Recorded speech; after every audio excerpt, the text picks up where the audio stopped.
Yes, good morning. Isang maulan na araw na naman sa inyong lahat. Ito po ulit si Tito Happy.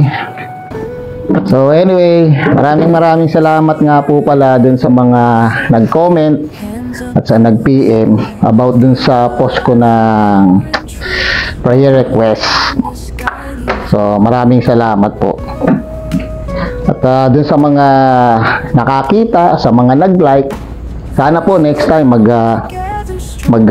direct message na lang kayo sa akin or mag-comment kung kayo po ay nahihiya na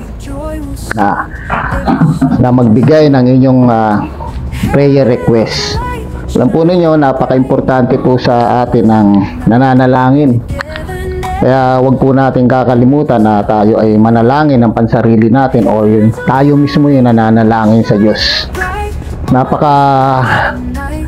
Igi po nung tayo mismo yung nananalangin, kasi po ang pananalangin po ay isa sa paraan na tayo ay nakikipagrelasyon sa Diyos. Kaya maraming salamat po.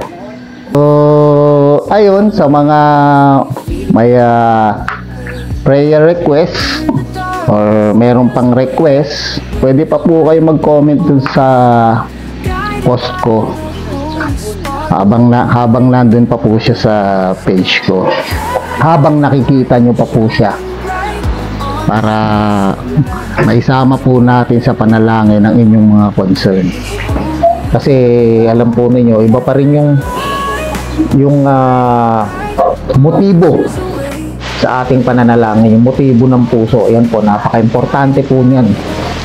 So ayun, maraming salamat po. Sa susunod po at sa uulitin, comment lang po kayo. O kaya i-PM nyo na lang po ako para po mas maganda. Hindi naman po natin kailangan dumami ang mga comment sa ating post. Pwede nyo po akong i-PM na lang. Maraming salamat po ulit. Hanggang sa uulitin.